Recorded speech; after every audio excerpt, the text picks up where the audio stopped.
Welcome to Tim Kulig Free Music Podcast. I'm your host, Tim Kulig, and I'm here with Tom Seymour. It is Sunday, May. Hey, everyone. Yeah, thanks for having me. Sorry, I did a quick camera adjustment, which now you can't see my Road Blasters now arcade. I look like I'm shorter than you. But I don't like that. That's not that cool. So, let me get the elephant out of the room. I got this really loud fucking shirt on today, and yes, I'm swearing right out of the gate, because production, turns out, is like highly stressful sometimes and frustrating and annoying. Mm-hmm. Getting the lighting set up behind me for my educational freaking content that I'm starting to record is so interesting. Just so the audience knows, you're on your backup setup. So you see the lighting, it looks kind of high key right now, because we're just podcasting quick and dirty. Mm-hmm. But behind you is the set with the secondary, the main podcasting area, right? Yeah, there's a backdrop. I've got two accent lights. One's like red, one's like blue. So it pulls stuff out of my shirt and everything. Like, I'm doing all the things you're supposed to do. You know what I mean? Mm-hmm. Like, you know, I literally got these things are from, this was some online retailer that's like 100% polyester, and it's from overseas, and we all know what's happening with the overseas right now. So it took a month to get here. We also know it's really expensive because you pay extra for the more busy the shirt is, the more you pay extra for, right? Yeah, there was like a 300% upcharge for that, Tom. Yeah, dude, at Jack Flash's, is that what it was called? No, wait, what was it? Dan Flash's? Dan Flash's. Yeah. This is $300. Out the door. Out the door. Man. I think You Should Leave is such a good show. Oh, yeah. I mean, some people don't get it. It's kind of like, I don't know, it's like British humor. Some people don't get British humor, but you have to have a if you overthink, then that show, I think You Should Leave, probably will be hilarious. If you don't overthink things, then you're like, what is this? Yeah, you might not get it, but I'm sorry, I gotta eat in between podcasting and doing more footage shooting. Yeah, dude. Yeah, everything. Don't worry about it. I'm doing the same thing. It's like by the time I got everything I needed to do ready, I'm like, okay, it's lunchtime. If I don't stack at this point in my life with everything that's going on that we're gonna get into a little bit, I don't think I'd be able to eat. I'd be like emaciated, you know? Yeah, I mean, I wouldn't have time. So talk us through. So the people listening more than likely know that you're on track to have 1,000 songs recorded. You're at 800 plus now. Mm-hmm. You give the tunes out. They're royalty free. Just need to accredit people. We're both in the process. Tim Kulig Free Music and VHS Massacre we're both brand building. And so some of the stuff you're doing, I don't know, maybe talk to the audience about what exactly you're doing. Yeah, so over I've only really been super, super serious about this just under 4 years, right?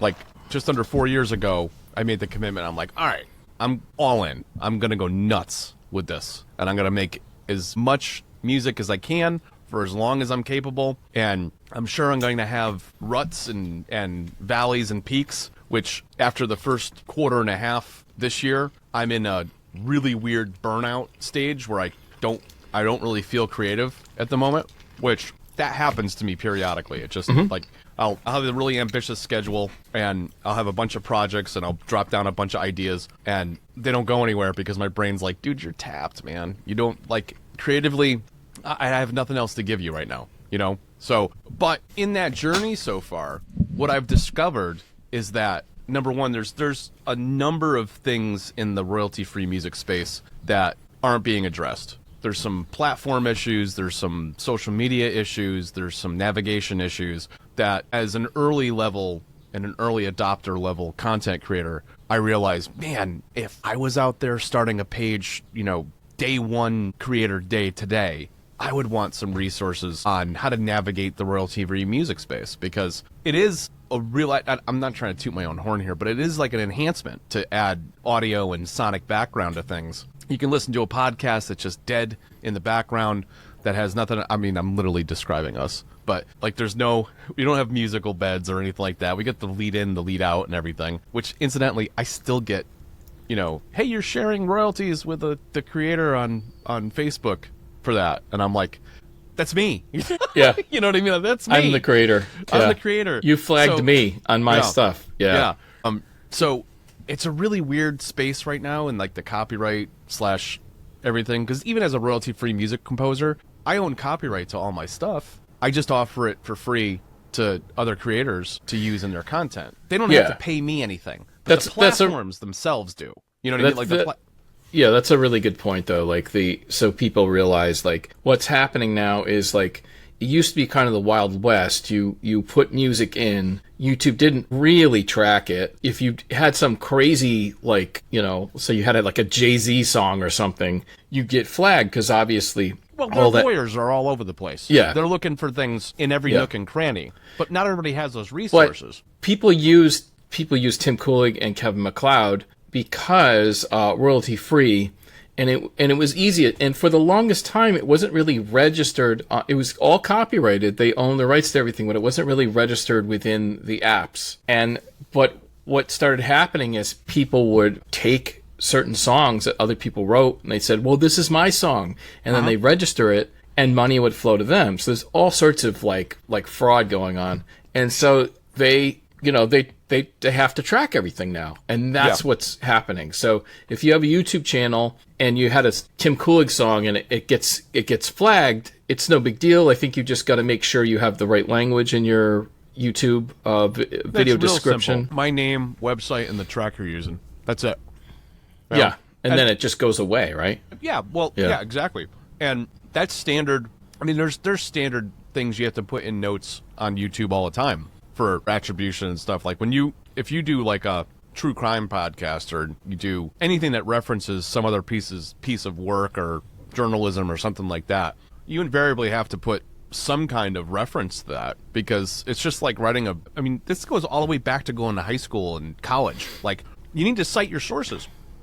And in essence, that's what we're looking for you to do, is like, you didn't write that music, and the resource that you used just wants that attribution, because if somebody likes that tune and wants to use it in their content, well, it'd be nice if you could zoom them out to where you got it and basically propagate the person that enhanced your piece of content. You know what I mean? And that's really all it is. And when you're not asking for money up front, it's like that's not a lot to ask, right? Yeah, no, it's a good point. So tell people now. Can you talk about actually launching the other channel, or? Yeah, I could talk about it. It's still in the design phases, but it'll literally be another YouTube channel, and then ultimately expand into socials and stuff too. But the focus of it is going to be more on the education side of things. So we're talking, me helping people understand royalty-free music, understanding its place in various spaces online, YouTube, Spotify, with podcasts, any social media platform, how to best utilize that music on those platforms. And then when things come up and problems, I don't like the word problems, like challenges come up where you've got to navigate some new policy that switched over, or some platform switch, or some new platform comes out. And again, like oftentimes with a new platform, it's the Wild West for a while, and then suddenly there's a tamp down because people want to sue everywhere, like upside down ways to Sunday over things. People get squirrely on various platforms. It's me trying to say, like, hey, in addition to, well, here's how you navigate it. Oh, and by the way, here's my catalog. This is the stuff that you can use on here. And if you do the things I talk about, you can use this stuff worry-free. And virtually worry-free. I don't have control over the platforms, and even I, as a royalty-free music composer that has music all over the place, I don't have a lot of control over what the platforms do or don't do, or how to influence their policy making and decisions. Yet I am getting up there as far as an understanding of the platforms and how to navigate them. So that's a good thing. And at this point, I'm starting to get some contacts and everything in those various spaces. You know what I mean? So tell me about your frustration with this setup, because we were just talking about this. So you're upgrading from, like, mine's sort of a standard, like, single light setup with the background is what it is. Yeah. It looks cooler in the wide shot because you see all the arcade games and stuff. But essentially, I'm like very basic. But your setup, so maybe describe the challenges and frustrations. Oh, sure.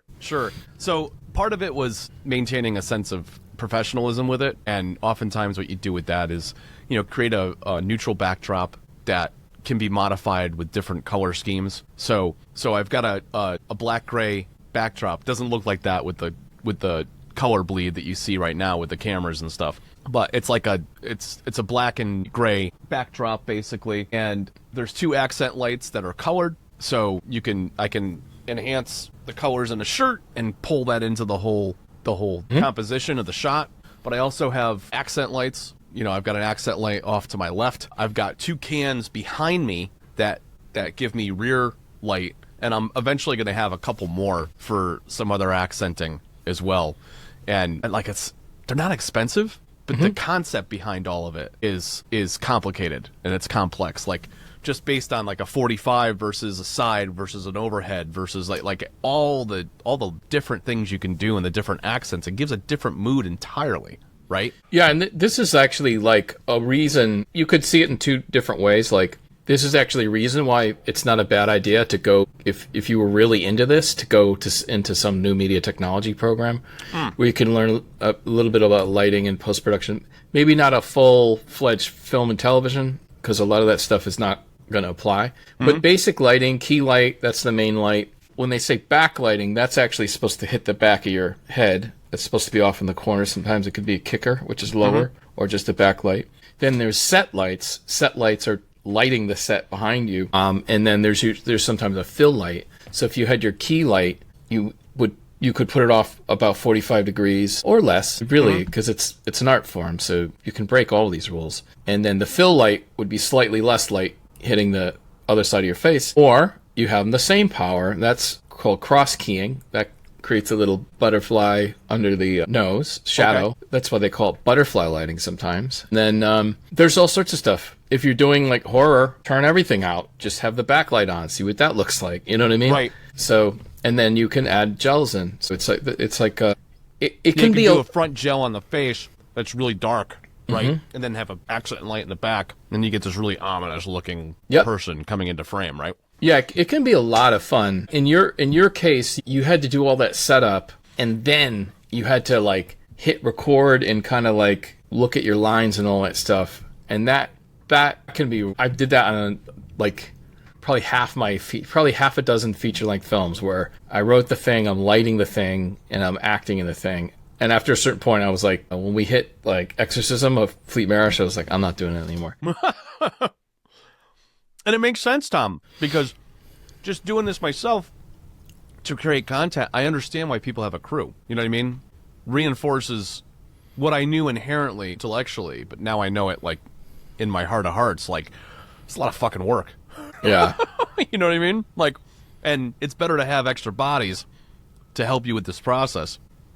It's a lot. It's a lot. But the idea and ultimately the goal of this setup and everything is to give a more professional look to everything, to give more authenticity, more authority to the pieces that come out. Because, I mean, let's face it, social media today, you can get authority with a walk and talk video, or you can get an authority with a studio. But all of us subconsciously think with a refined, finished, polished product that there's money behind something, and which is not untrue, right? There's money and thought and commitment and effort. Authenticity behind everything. You know what I mean? And that, to me, I pay closer attention to stuff like that and stuff that keeps my attention. Hence, flashy shirt on the thumb. I'm like, what the hell? Who's this dude all about? Is this guy from like the 80s that was like... I think it's brilliant. I think it's a brilliant a thing to do, and I like the shirt. I think it's super cool. It's like a turtle shell thing. It's very, dude. No, I mean, as soon as you popped up, I knew exactly what that was. I was like, yeah, that's smart. That's smart. You'd be like, oh, that's the guy with the shirt. That's the guy with the loud shirts. Awesome, And a lot of those people are like, have their own shtick, Right. We'll see. See if I can build it, make it work. But I mean, it comes from a place of love. I want to make sure that people aren't as frustrated. People can have a resource to come to and know that they're not alone. Because, dude, it's a very solitary thing building some kinds of content. Like being a single person podcast typically is a very solitary experience, right? The thing that enhances it is when you have guests on, like what we do. You know, that's really important. Then you can pull in the other human element of things, and you're not just a talking head against the screen. You know what I mean? Like, there's a context for that makes sense. Like, if you're doing narrative content where it doesn't require a back and forth, or it's not some assumed audience member you're talking to, and it's just going out there to the ether, like you're doing like some story time thing, or you're doing a D&D podcast or something where you're people know what they're showing up for. You know, it's a different thing too. So I don't know. The point being is that the whole idea behind the education part of things is and it actually is going to educate me in the process too, because there's aspects to this that I still haven't rounded out 100%. And I feel like in the process of learning, if I can learn and teach at the same time, it's going to reinforce it for myself. And by reinforcing it for myself, it creates more authority, creates more authenticity, because I know what I'm talking about. And even if I don't, and somebody calls me out about it, I'm at an age and a personality tenure that I don't have a problem somebody calling me out when I'm wrong about something. And no, dude, you're like very wrong about that. And this is why. It's like, okay, I'm going to do a whole episode about that.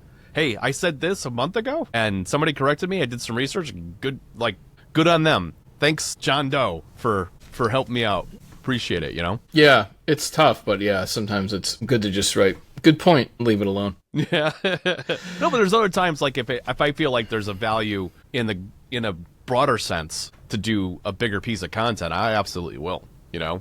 Like, because I think that's important too. Well, what do we talk about Video Dreams? Okay, so current statuses. Video Dreams is our newest documentary. Basically, the tagline is from blockbuster dreams to streaming screens: a filmmaker's journey through a vanishing world. It chronicles about 32 years of filmmaking, and it features Tim Coolig and I, and basically kind of our journey through the decades getting to this point. But it hits heavily on the video store and like that particular point in time when people were discovering the sort of VHS camcorders. They were sort of past their prime, and people were getting them for cheap, and kids were taking them and using the VCR to edit with. So it became more of a middle class common thing, whereas previous to that, you really only had Super 8. And by kids, he means us, by the way, because it was kids of the us. Exactly. At one point, we were kids. Yeah. So it chronicles that, and so anyway, it's a feature-length doc called Video Dreams, and so Tim and I both decided we're gonna go in really hard on this thing. So I edited and directed the thing. Tim produced, and most of the music is his, and he's in it. So basically, we basically co-narrate, right? Yeah, we co-narrate. Yep. Yeah. There's a few friends that pop in now and again. Yeah, Debbie Rashan pops in, and then who else? With Phil and Mike in there too, I think. Phil added like one line. No, Phil added a handful of lines, which was kind of cool because I had, it's like cool working with Phil again, Yeah. Yeah, and that's pretty much it. Debbie, Phil, and then Mike's in there, but a lot of his stuff is pulled from other sources, Aransky's narration. So we entered, I believe we're in 75 film festivals right now. Yeah, my note said 70 plus, and I know that you'd added like a half a dozen. Yeah, since we hit the 70 mark, so it's probably gonna be close to 100. Like it's going to be. It should be. If that, it'll be just shy of it, I think. Yeah, and this is the first time. Like, we just decided we're gonna. This is one of the most meaningful things I've done. So I just think personally. So I was like, well, if we're gonna be known for something, let's try to be known for this. Mm-hmm. So that was the decision there. So we entered about I think 60 film festivals. And then I was looking through the different types of film promotions, and I sent something. I paid for a $20 promotion, which is going to happen in June, to just be, if you were a film festival runner, you'd be on Film Freeway. That's where you would get all the submissions. And I paid, I think, $20 2 days for us to pop up in the, like a tab that says project showcase kind of thing. And then you were like, tell me more about this. And I sent you the link, and you're like, dude, you saw the email one, and you're like, we got to do this. So I was like, all right. So we did it. And to date, I believe about 16 or 17 festivals offered us free waivers, 100% free, to enter in there was another 3 or 4 that just didn't seem like a fit. I think basically 20 festivals offered us free waivers. Yeah. Meaning they got the email blast, they saw the project, and they said, we want to see this so much, we'll just send you a full waiver. Yeah. Probably another 50 festivals sent reduced submission, 50% off, 60% off. But and that's not over. Like, they're still trickling in. Right? They are. They're still. Last night I just got another free waiver. Yeah. Yeah. And then come June, which is like coming right up. What's it, next week? Yeah.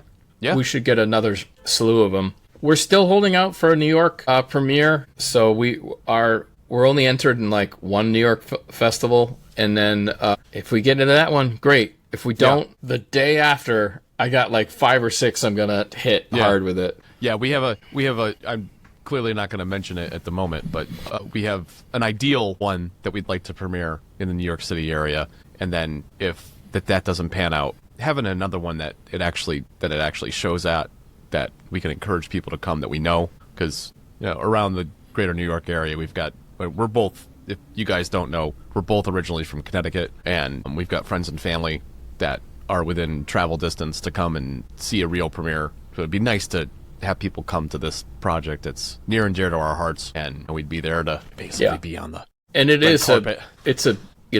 The documentary has strong ties to New York City, especially because it talks about Kim's Video and most of those video stores and Trauma. So there's a strong New York tie. So we're hoping that'll work. But yeah, so to date, I can look at this real quick. We're at 90% selection rate. I can just talk through it, I guess. Yeah. Okay. We have a 90% selection rate. We have 9 selections. And actually, as of last night, we have 4 awards. Oh, I was off. I thought it was 3 and 7. That's 4 and 9. Wow. That's awesome. Yeah, and one nomination. But I can talk through that a little bit. Sure. Well, at least a few of the... One of the coolest ones is the Louisiana Film Festival, Paris, France. We'd entered this a few times with the different projects, never won. But this time around, they screen in Paris and they screen in Greece. But they have a live YouTube event where they actually will show all the nominees, and then they'll tell you the winner. So it's a real delight. I love it, because you're sitting wherever. You're sitting at home. You put it on the big screen, and the award ceremony stops. Live YouTube clip starts playing. Obviously it's edited, but it's live for us, Right. And then they play the winner, and the award ceremony maybe takes a half an hour. And again, I was like, I don't think we're nominated. I don't think we won anything. And then bam, feature-length doc comes up, and boom, we win. So it's that was awesome. That was really great. Independent Horror Movie Awards. We won best feature, actually, which basically beating out the narrative horror films, which is kind of a big deal because, our type of doc it does kind of fit well into a horror film festival because so many of the films and people involved are sort of genre based. Right. But to beat out the other horror films, that was pretty awesome. So that's what we got going on. We got some notifications coming up real soon. We got Cine Paris. Indie Cinema is where is that one out of? Rome, which is cool. They sent us a discount. No, they sent us a full waiver, which is great. Critics' Choice International Film Festival. Pittsburgh Independent. That one I'm really hoping for. They champion low budget films, and Pittsburgh's actually commutable. I could actually probably drive out to that one, which would be pretty cool. And the Underground Film Festival, that's coming up, and that's in Apopka, right? That's the one you attended previously, right? Yeah, that was fun. That was a fun festival. We also entered a number of top ones. I still can't get it out of my system. We still entered some top film festivals like Slam Dance and Rain Dance and Austin. So a number of other ones. My fingers will be cramped for a year, Yeah, exactly. Yeah. So we'll have to see. But can you speak to what you talked about late night last night that came through? Yeah. So last night, what's exciting is if you enter like the amount of festivals we did, even though there's notification dates, sometimes things will just pop through. You think something's not going to come through to July, and then it comes through, and you're like, oh, this is really exciting. But the top indie Top Indie Film Festival Awards come in. That's an online competition, but it's one of these things like Independent Horror Film Awards. It's got like kind of a following, and it's kind of respected within the independent film circle. Mm-hmm. And so it came through, and we actually won Best Music, so win for Tim Kulig, and then we won Best Message, which was kind of cool.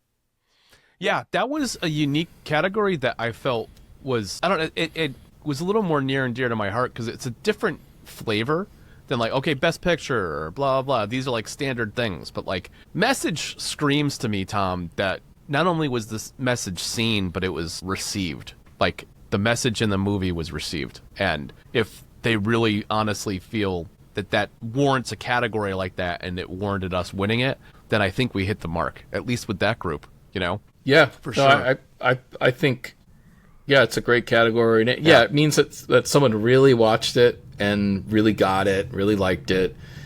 And so it's great. And we still got a nomination for Best Documentary Feature, so that was still cool. But they decided to give us Best Message. I'm like, that's awesome.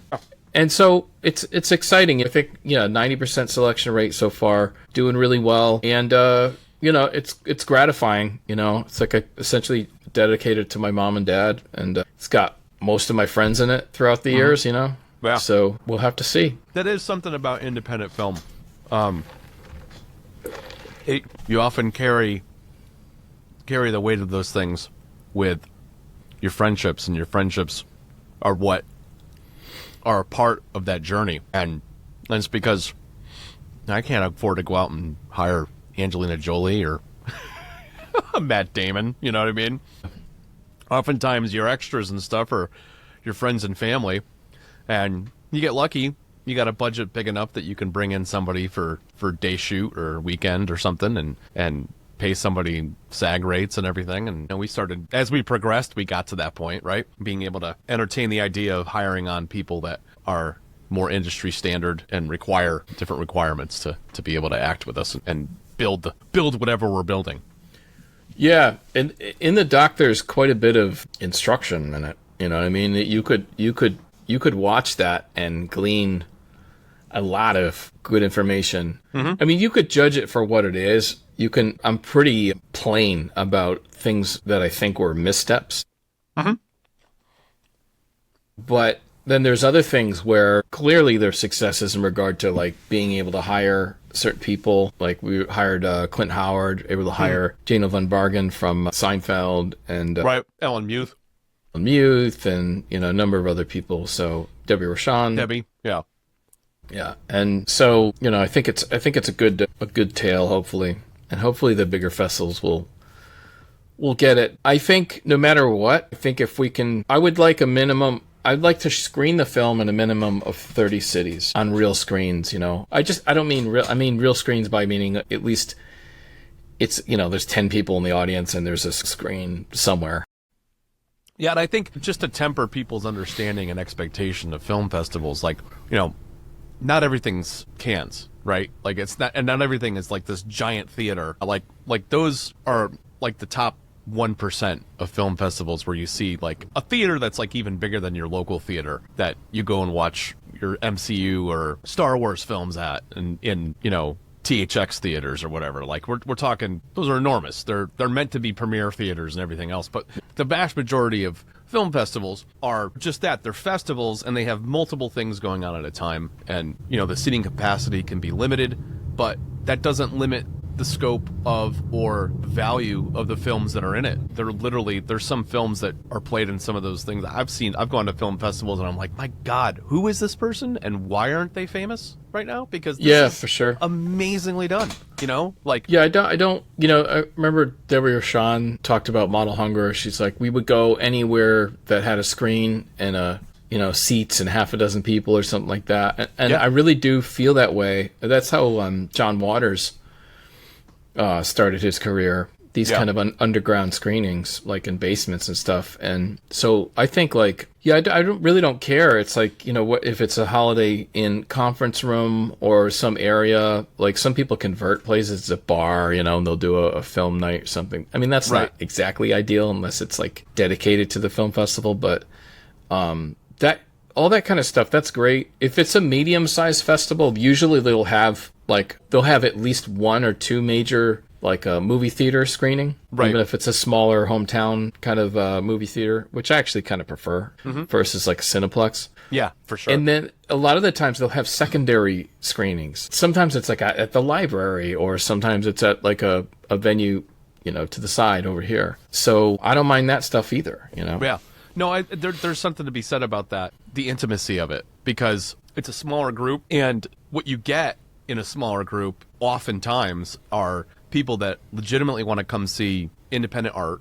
They are there because they want to be, not because they have to be, right? And oftentimes they can talk directly with the creators in like a Q&A afterwards. I mean, that was an example of Apopka, that film festival. Impromptu was able to stand up and speak to American Expendables and talk about our process, and I got some really poignant questions from the audience, like, how do you guys come up with these ideas? Like, this is a very unique documentary about a very unique subset of the movie industry. Like, what inspired you guys to do this? And we're like, well, yeah, it was an evolution, and I went on the whole thing, like, we started doing a podcast, and we got to a certain point and we're like, I don't know if we've got a story here or not. So we kind of like let it sit for a little while, and then we came back to it like, you know what? I'm going to put this together, Tim. I'm going to put this in a timeline and see what we got. And then you showed me. I'm like, dude, there's something here. Let's finish this thought and get it out there. And it resonated. It did very well. It really did. I mean, it's definitely not for everyone, but like, again, we put that one through the festivals. You were like, let's do this. And I was very unsure. I was like, well, maybe one or two. And then I think you're like, let's do, I don't know what we did, almost 40, I think. And we won we won stuff I never would have thought we won. San Francisco Indie Fest, another hole in the head. We won Best Doc. A Gold Telly, the High Award. Yeah, I mean, well, it just... I think the thing about that was that the poignancy was, has anybody looked at this? I mean, how many documentaries have been done about, like, Star Wars, or why am I drawing a blank on, like, big things? Like, I don't know, like... Yeah. Like Marvel, Jurassic Park. I don't know. Some major zeitgeist thing that, like, everybody thinks about and everybody's interested in, and it's been done ad nauseum. Nobody really touched the martial arts era movies that came out of that studio. What was this? I've drawn a blank on it for the moment. Oh, yeah, North American Pictures. Yeah. Yeah, well, like, I was a fan of, Not Quite Hollywood was about Aussie films, which had, like, Mad Max and all these films in them. And then there was a Canon one on Canon Films. I love that one, too. And if you think about those docs, they'll show, like, a Chuck Norris movie here and there. And I remember thinking, like, I saw that movie, Invasion USA, I saw that, and those they're not spectacular, but, like, that doc that took, like, a sort of a poo-poo platter of the films, like, in a really nice way, took some of the coolest parts about it and made this, collage, and made this documentary, which sort of gave the whole catalog soul, Right. I think people really love that. They love that type of, like, it's more than curation. It's a directed documentary with all your music and everything. But, like, I can see how that would be appetizing. Like, I don't think I want to watch these 50 movies, but I definitely would watch an hour-long doc that is like a sampler. I mean, that sounds super fun, Yeah, and then it highlights some of the really poignant parts of those movies, and then you can make a decision for yourself. You're like, oh yeah, I've seen this around before. After watching this documentary, I think I'm going to revisit, watching A, B, or C, because it's reminded me that at some point it piqued my interest, and now I really want to watch it. And that's in essence a way to keep independent film and independent cinema, or even older cinema that's kind of found its way into the annals of history, alive, basically, and get people to revisit these pieces that, I mean, look, everybody wants the big pretty picture and bow thing of today, high action, high special effects, blah blah blah, but there's been, like, I'll go back and watch My Dinner with Andre because of the interesting conversation they had. Like most people today, if you don't know what that is, it's Wallace Shaw and I forget the other actor's name, but literally sitting down to dinner and having an existential, not existential, but like a very like, I guess it is. It's like one of them was having an existential crisis about his life and where he was at in it. And the other gentleman, that was Wallace Shaw's character. And then the other gentleman is literally like, dude, like everything about what we do and about existence is amazing. The fact that we're even here, and like he touches on like all these aspects of human nature and like existence and the universe. And in 90 minutes, you see this dichotomy of like one person going through the grind and just like 9 to 5, working for, living for the weekend, and then starting that pattern over and over and over again. And this other guy being like, life and existence and this thing we call being human is so much more than that. And you just have to stop and smell the roses every once in a while and understand that, like, create, love, it just like movies like that just blow me away. And it's like, yeah, some people don't see that necessarily, but I honestly, I'm a better person for watching that movie. And I think more, you know what I mean? Yeah, it's definitely a good one. It, truly independent and, great performances, and but also made it a time where people had an appetite for that, and frankly, like the gatekeeping was pretty severe, where it could, because essentially someone's got to put up cash, what I mean? Mm-hmm. And so there ends up being like, that ends up being a filter, the cash wall. And so I think to some degree it meant probably a larger percentage of movies were better. Now I think we have more films. I'm all about low budget and no budget. In the studio system makes 99% garbage. Some good stuff sneaks through, but it's almost by accident. Right. And let's predicate that on the fact that one of the main goals of the studio system is to make money for its shareholders.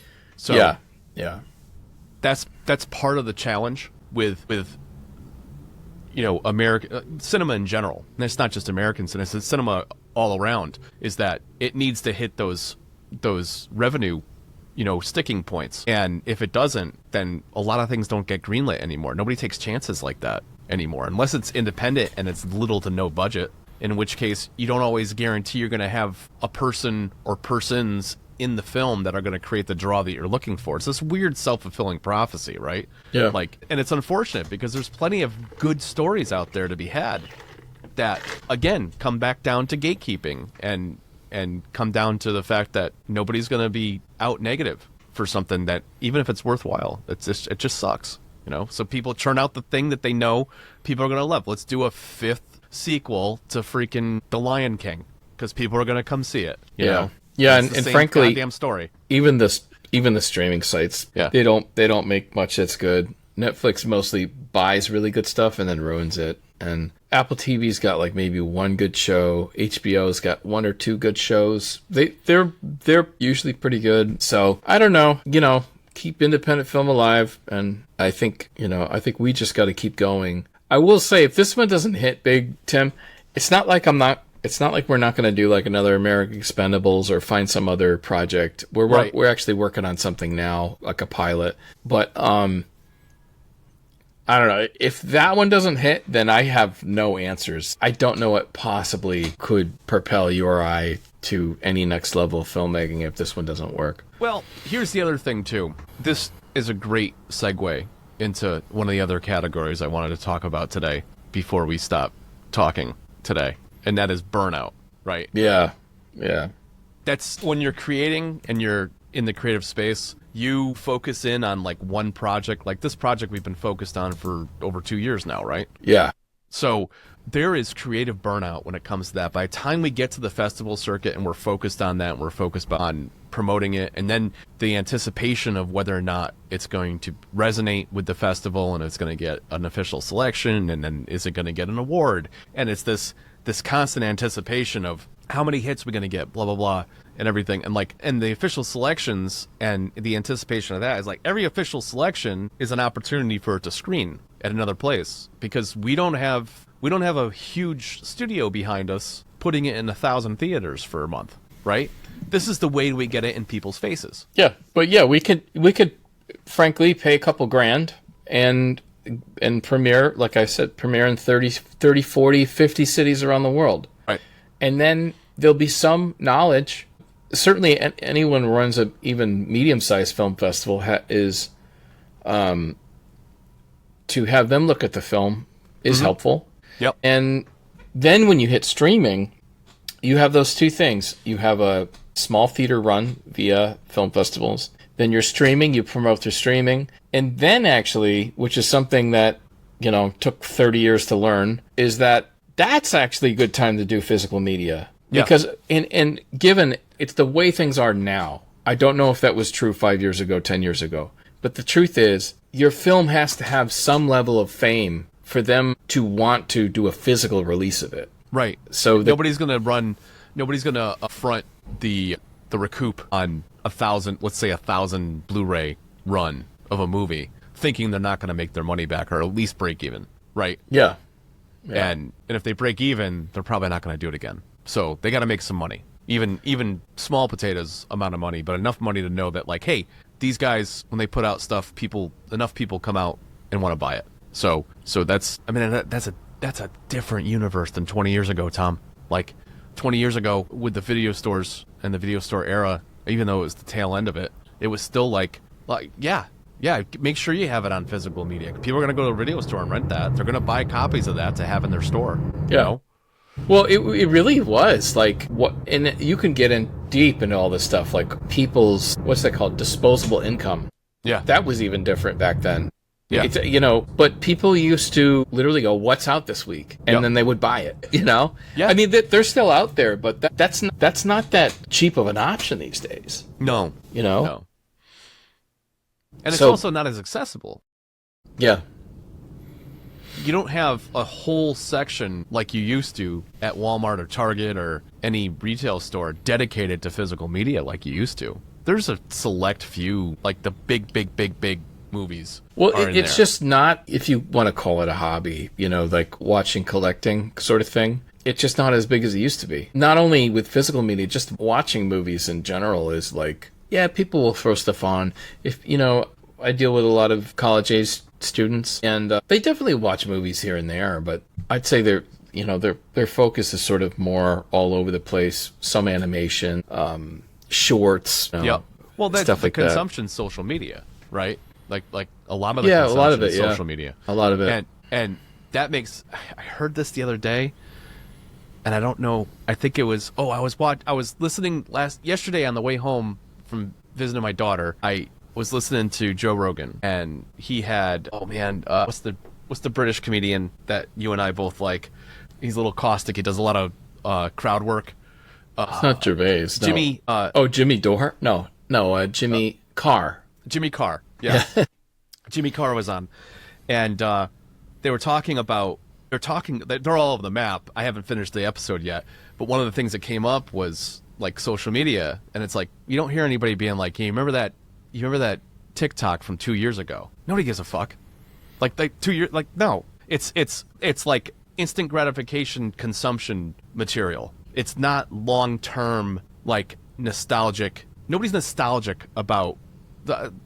There's exceptions. Like people go back and look at old vines that stimulated the TikTok era that we see today. But and those memes and those old things are funny. But nobody's really waxing philosophical about any of it. It's more just like a passing like dopamine hit. Yeah. Of funny. You know what I mean? Yeah, it's not like people don't care about the thing. I used to work for Black 20 back in the day, and one of the shows I used to work on, Greg Network. Greg Kistner did this animation. Greg Kistner did the whole thing, and it was like a meme. Don't be racist. Don't be racist. I am a building. Don't be racist. I am a building.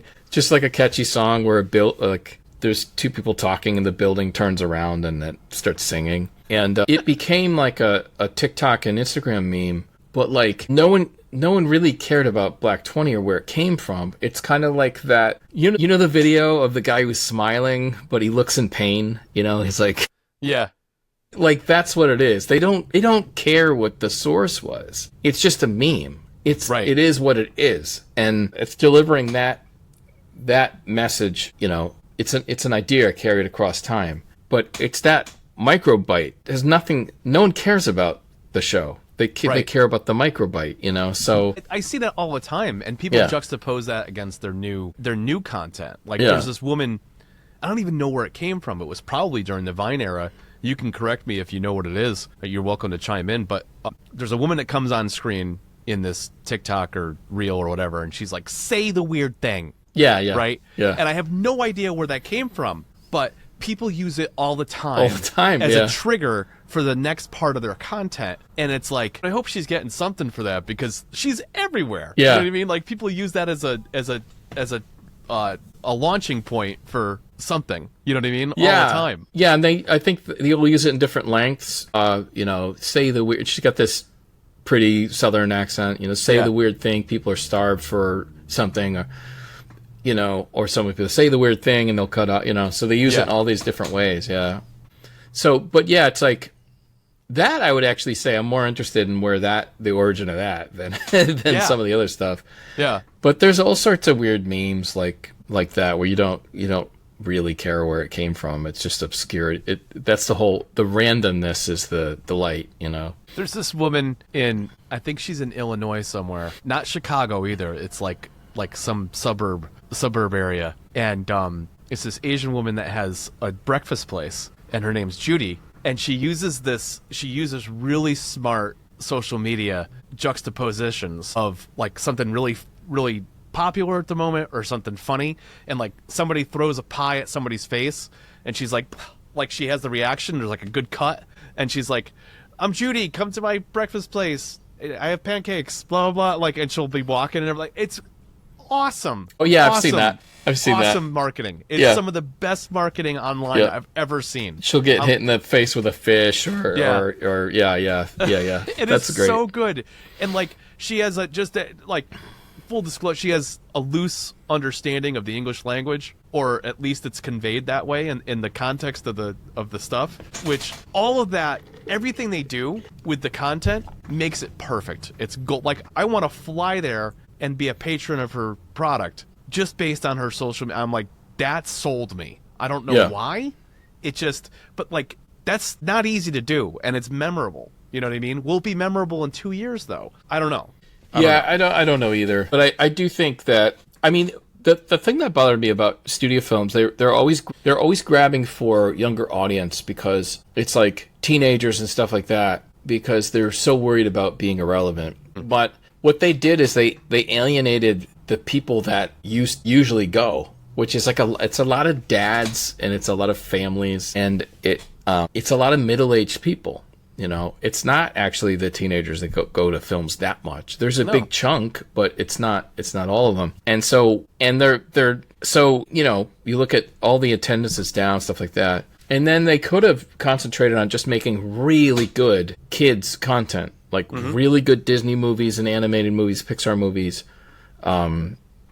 Get the politics out of it, but just make really good stories that people are obsessed with. Yeah. You'll get your audience there, you know, and then you can do. I would actually say, you know, I feel like, you know, I mean, maybe Hollywood has always been obsessed with the sort of getting the teenagers in the door. Because I suppose growing up in the 80s, a lot of those movies, you think of all the high school movies and stuff like that. I suppose that happened. John Hughes films alone, you know. Yeah, but I think the difference is a lot of the teenagers now are not interested. So where is your audience? Like, actually look at what your audience is. Because, like, you know, if you look at, like, Barbie and Oppenheimer, total dad movie, killed at the box office. Barbie, total mom movie, killed at the box office, you know? But true. Yeah, that summer, they were basically, those are the blockbusters. Yeah. And, what was it? The Guardians of the Galaxy 3. Yeah. I think just because a lot of those characters were plucky and fun. It had a good track record. Yep. And that was kind of the last of the good Marvel movies. So it was kind of like a song almost to Marvel. That could literally be the last good Marvel movie. Yeah, because its predecessor earlier in the season, like a month before, was Quantumania, and it tanked. It tanked, yeah. It was 99% CGI. Yeah. And I think I think that just didn't resonate with it. As crazy, like it was ambitious, right? Yeah. Let's give it a little counter love, which is it was very ambitious. It was a realm that is non-existent, and the vast majority of the movie they spent in it. And that suspension of disbelief in movies, I think, just like in a horror movie, you need comic relief. Just like in a drama, you need comic relief. Somebody can't just be sucked into one state of being and mind for 2.5 hours and not get a break. And I feel like that movie never gave you a break, and it also didn't land narratively where it needed to as well. So those two things just kind of like, they kind of killed it for me. Well, dude, I got to go on a podcast recently on Greg from Fanzine had Tom Connors from Midnight Edge. Okay. And he brought up a very good point about Quantumania. He said there's been a number of Marvel movies where the special effects have not been great. Like, they're okay. But the story is so good that you don't care. And I think that's totally true. Yeah. There's Marvel movies in generally, they do not have top tier special effects. You want top tier, you go to like James Cameron or that guy Blumkamp who did District what was it called? District 9. Yeah. There's some top tier stuff, but it's not Marvel. Marvel's never been top tier special effects. It's been really interesting story and fun. But Quantumania, the story sucked. So then, and the special effects suck. So now that's all you're seeing. It's like you stop paying attention to the story and you look around for a minute. You're like, God, this looks like crap. What am I watching? Yeah. So that's part of it. You know what I mean? Yeah. Yeah, because was it there was that show that spun off that they didn't even have on Disney Plus, and it was that disembodied head that like floats around. Yeah, I know what you're talking about. I forget his name. It starts with an M, Monarch or Monarch something. Yeah, something like that. Something like that. Let's see. That's how immaterial it is to me. I don't even want to remember it. But the spinoff that was on Hulu, horrible. Never felt like I watched 3 or 4 episodes thinking like, I'm gonna give it a shot, and I'm like, I just want to puke in my suit. I don't want anything to do with this. And that character was in Quantumania and looked super fakey. Yo, it looked bad. Yeah, around. Is it Moloch? Let me look it up. Mordock? It's You know what? Who cares? Mordock. Who gives a shit? Morduk? Something like that? I think that's. Yeah. Let's just say that it is. It is not worth even looking up. Sorry. I mean, original, Avengers arc, right, where they show the Hulk in the mech suit in the Endgame. His face was super fakey. Yeah. But there was like this suspension of disbelief at that point, because this was the culmination of 10 fucking years of really good story making and decent special effects and the Tony Stark timeline and all that stuff, and you're just like, that's fine. I'll get like that. Had to have been one of the most difficult things to have to try to figure out to do, and I'll give that to you. Like, I don't know what that is in my brain, but there's times with movies I'm just like, yeah, I'll give you a pass on that, because I'm more interested in the story than I am about psychoanalyzing that, and that the lighting is a little off, and the way his head is moving around in there, it looks fake because of the position. Like, you could have done that better. You could have spent more money there, but they're like, dude, we gotta spend money on all these other actors. Like, everybody came back, so we owe all these people money, and we just spent $300 million. It's like, okay. Yeah. It's a mess. So you gotta hope that all of this opens the door a little bit to low budget filmmaking, because they are not making as much as they used to, and they may never. And so we'll see what happens. I think that's a fact. Physical media and the distribution networks that used to exist do not. So they will not make as much. And the barrier of entry to get those movies now is not what it used to be. Like, it's much easier to get it. Like, if somebody wants to get a movie with the internet the way it is today and the bandwidth that they have, they'll just take it. Somebody has it like a day after it's released to streaming or physical media. It's online. I mean, case in point was like a decade and a half ago. You did a physical release of one of the earlier movies. Like, it was on there. It was on there 24 hours later on like a download site. Like, just like that. Right away. Yeah. And so people have zero tolerance and zero patience for the delivery system that existed in the 80s and 90s, which was, hey, it's pay-per-view, and then it's going to be home video in the form of the video stores, which you can't get access to yet. You know, it's direct to them because it's not sell-through, so it's 70 hours of tape, blah, blah, blah. You know what I mean? Like that's all gone. That's all gone. The studio system, how much do you think they made back then? They made so much money. There was like 12 steps to all that. You wonder, like, Joe Bob Briggs talks about, like, the actual, I forget the term he used, but let's call it portal. Like, so Netflix is like a portal, and ultimately they do make their own content. They make it poorly for the most part, except for maybe Stranger Things. But they'll do that as long as it's like profitable and it makes sense to do. But ultimately, they're a portal. They'll take good content from wherever they can get it. And so they'll be around at other portals like that. Amazon they'll be around as long as Bezos wants them to be. They could never gain profit. As long as Bezos thinks it's cool to have that Prime wing, he will. Right. And it's part of the whole mix, right? Yeah. You sign up for Prime, you get all that stuff. So it's worth it. And same thing with Apple TV. They make their money on phones. They don't make their money on streaming. They lose money on streaming, probably. But they're still a portal, and they'll take content. Like our stuff's on Apple TV. American Expendables.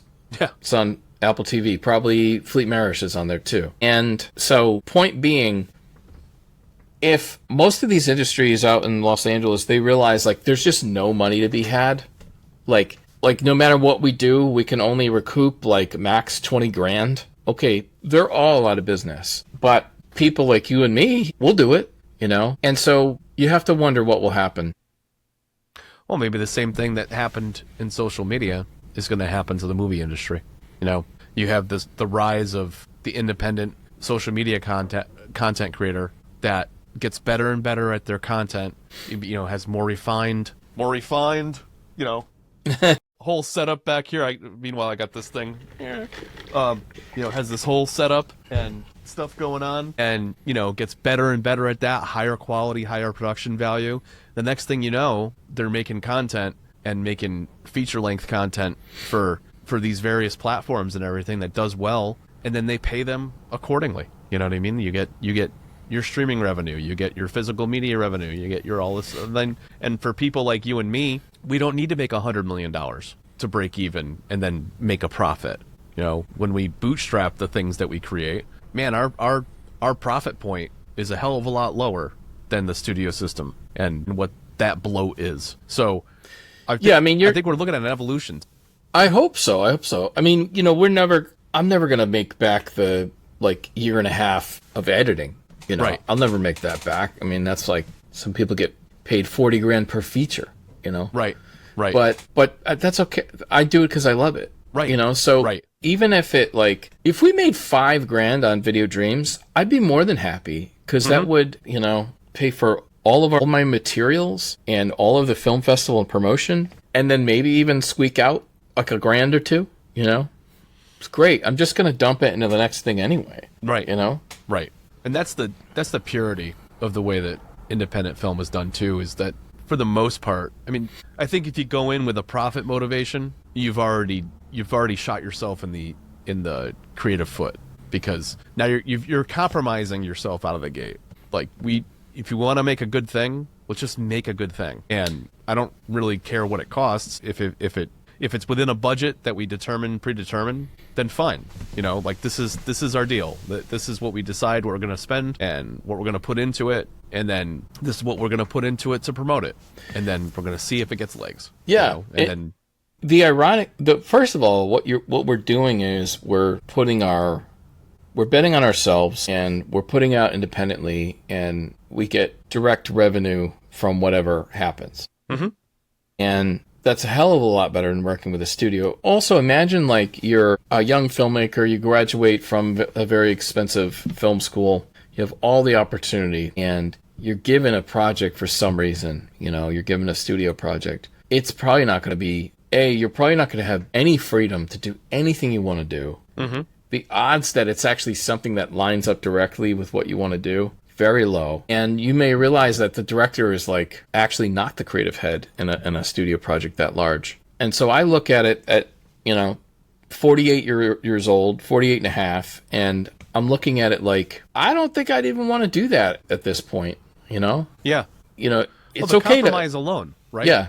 The compromise alone would be creatively. I don't want to say like, I don't want to go so far as to say I've crystallized in my ability to like be open to different paths of creativity. Because I'm not. No, but I have done that at CBS, NBC, IGN, Black 20, all this stuff. Been pushed buttons.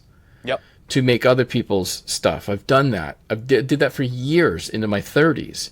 So at least I can say enough. You would a young person, you would hope, could do that at least for 10 years to gain skill and experience, even though it would be hard to stomach. But for me, I'm done. By the time I was like 30, 32, 33, I was like, I'm not doing this anymore, Yeah, yeah. Well, and that's about the time that you joined academia, right? Yeah, yeah. So that gave you now in academia and through tenure, like the whole idea is you're going to create what you want to create and also add value to the next generation of students that are going to study and build a craft similar to yours. Yeah. Yeah. So I'm more on the new media side, but still editing and design, video editing and shooting and some video game design for sure. Yeah, but the core component of that, the creative aspect. Oh yeah, the artistic mission. Yeah. Because even if you're in game design, I'm like, don't get me wrong. Like if you can work for a big game company, just try to do it. Try to do it for a couple of years. Like, get as much as experience as you can. Big corporations, all that stuff. But at some point, you may want to just make your own stuff and publish it, Yeah. I mean, it's at a point now where with those studios, even some of the bigger ones have struggled immensely with some AAA titles even, too. I mean, nobody's immune. Nobody's immune. The next generation's coming up, they have zero tolerance for anything mediocre. And what was happening in the video game industry is it was becoming a standard to release a game that should have been finished and refined, but in essence they're giving you their day one is like a decent beta. Yeah. And they want to debug it live. Yeah. We're testers. The audience is the tester, And they're like that inauthenticity of and that blatant slap in the face of your customer is what turned off a ton of people to certain games. Like there was a release, oh my god, it was like super ambitious. There was something, it was either Microsoft, I think it was Microsoft recently. They had some release that within 2 weeks they pulled it from every store. It never had more than like 600 or 700 concurrent players. Yeah. It was first person. That was shooter. Ubisoft, wasn't it? Yeah. It was like a Fortnite knockoff. Yeah. It was an epic failure, and we can't remember the name of it. No. I mean, that's the thing. It had a generic name. Yeah. There was a lot of things against it, but dude, I think the project was like a $200 million, and within 2 weeks they're just like, nope, servers are gone. The game was pulled. I forget what it was called. Are you finding it? Yeah, it was. I can't even find it. Ubisoft game pulled. I don't know if it was Ubisoft. It might have been Microsoft. Which would be a huge miss on their part. Which means nobody's immune, Tom. Nobody's immune to that. Some of the biggest studios. I mean, Microsoft's a huge studio. It's freaking Halo, Yep. Let's see. 2020. Was it last year or this year? Last year, I think. I see the picture for it. Where is it? This has got any Suicide Kill Bomb, Skull and Bones, Alone. That was another one that was kind of Concord. That's it. Concord. Yeah. Again, so generic. Yeah.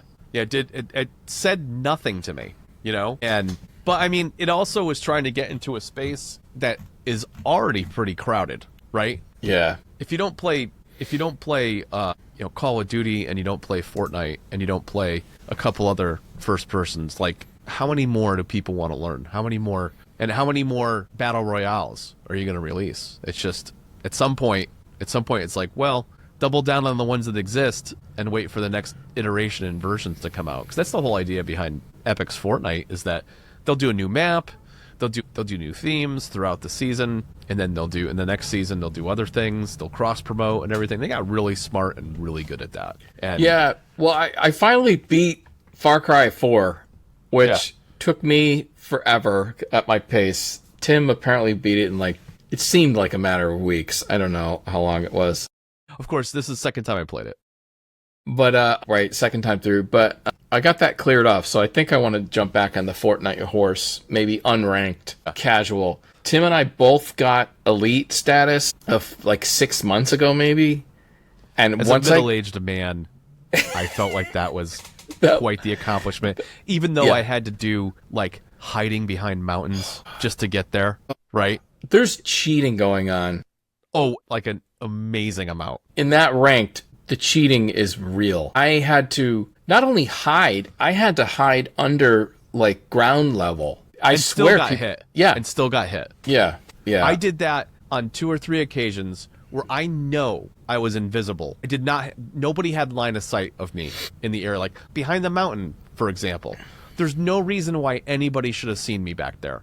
And I was at a spot on the map where, like, imagine a circle like this, and I'm right on this edge, and it's nowhere near where anybody else would have been. And it's early enough in the game, early enough in the remainder that nobody's coming over there. Why would you go over there? Why would you think anybody's there? Yeah. Right? And like one shot, that's it. Yeah.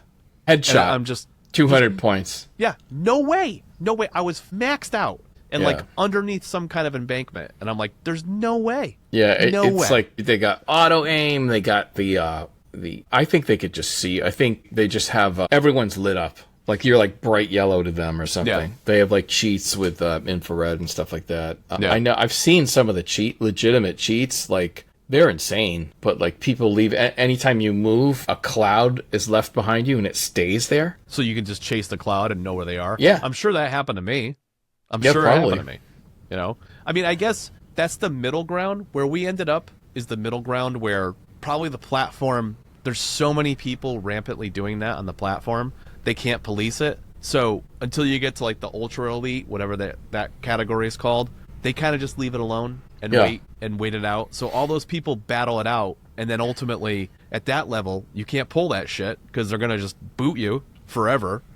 Because there was that whole thing for a while where there was these Twitch streamers and major competitors and stuff like that were like they got loose with their stuff and weren't really private about it, and then all of a sudden like they got lazy and somebody saw on their stream and they're like, dude, I see what you're doing. You're caught. You cheated. And you got called out, and then everybody bails on them, and like this years of building this reputation gone in a matter, like integrity, dude. It comes back down to integrity. Yeah. Like you either are good at what you do and prove it, prove your mettle, or something like that comes out and shows you your true colors, and then you're a has-been. Nobody wants to know who you are ever again, Yep. But I think there was, 2 levels above elite, right? It's like Unreal or something, and like Champion and Unreal. Champion and Unreal, I think, yeah. But when I got to elite, I was like, that's it, dude. Because it was like, it's platinum, then diamond. 3 levels of platinum, 3 levels of diamond, then elite. I was like, it felt get impossible. It. How many times I got knocked down in like level 3 to like a high level 2. Yeah. And I'm just like, oh my God. Yeah. Am I ever going to win this? And like you win like 3%, 7% more each match. Inching up. Yeah. You have one bad game, minus 10. Yeah. And I try to go in there and be aggressive. No way. Everybody that comes out of the gate is super aggressive. Dude, you get shot out of the sky, like it's bad. But yeah, unranked Fortnite. I'm up for it, I'm down to play again. And that's what happens with us too, is like we'll step away from a co-op game for a while because it gets too repetitious and we kind of get burnt out by it. And then like we do this other thing. Like we literally Far Cry 4 was a $6 bargain basement game that I'm like, oh, this got co-op in it. We should do that. I could not believe how good it looked. And then, it really looks, it's like Far Cry 6 was like 5 or 10% better. That's it. Far Cry 4 is gorgeous. They obviously upscaled it. And then I read an article that said just recently they converted it to 60 frames a second. Yeah. So and it was night and day. Yeah. It was definitely, it changed gameplay like 100%. 100%. The clarity was so, you're really looking into the screen at that point. Because if you think every, double the frames, it elevates clarity. You know what I mean? Yeah. So, well, back to the studios that make these games, Tom. There's supposed to be 1, maybe 2 iterations of it coming out next fall. Not 2025, but 2026. We'll know literally within weeks, because E3 is like right around the corner, right? If it's not already happening. mm-hmm. I think it's like the first week of June or something. But there'll be announcements. I imagine there'll be announcements there. We already know GTA is coming, but it's been delayed till next spring. But Rockstar will not let their creme de la creme come out and have it be flawed. They will not make that mistake. Oh, because they will. They'll get eaten alive. Yeah. I mean, Yeah. You talk about how fast people could turn. If it's not great, and then they try to do something where the online is kind of like replaced with the new one, it's like they're cutting like cutting the throat of $1 billion like a year industry or something Plus, like that. Easy, because the in-game purchases, that's what pays for everything. I mean, Fortnite is a free game that makes billions a year, billions of dollars. Did you hear about that thing with Apple recently? That this is complete non sequitur, but what they were doing was they were charging people for in-app purchases that they're 30%. And so when you're using what is it, Facebook or Instagram, and you go to run an ad, you'd have to pay an extra 30%. No way. Or Apple. if you've got a Patreon that you're signing up, 30% of it is going to go to them, right? Well, they lost a lawsuit recently, and now they can't do anything with the in-app portion. So if it's a free app and there's in-app stuff, they have to leave it alone. So Epic, I wonder if that means that Fortnite's going to make its way back to iOS. They're fighting it, so they're probably going to wait to see if the determination's going to stick. But that's like gangster, man. That's really like unethical. Yeah, really. Because there's no you're already getting the value from the platform, right? So if the app costs you or doesn't cost you, it's irrelevant. Like if the person's offering that for free up front. See, the counter argument from the corporate side is, well, you're making it free so you can make all your money over here and we don't get a cut of it, so fuck off. If you want to be on our platform, you're going to have to pay the 30%. So if I put my corporate hat on that doesn't think about human nature and like what makes sense ethically, I'd be like, oh yeah, that makes sense. It really doesn't, because in most cases, like the ones I cited, they're unique situations where like the Patreon, like, why are you taking money away from this person that's supporting an artist, an independent artist? You're going to take 30% of it just because they signed up through an app on your platform? Like, go away.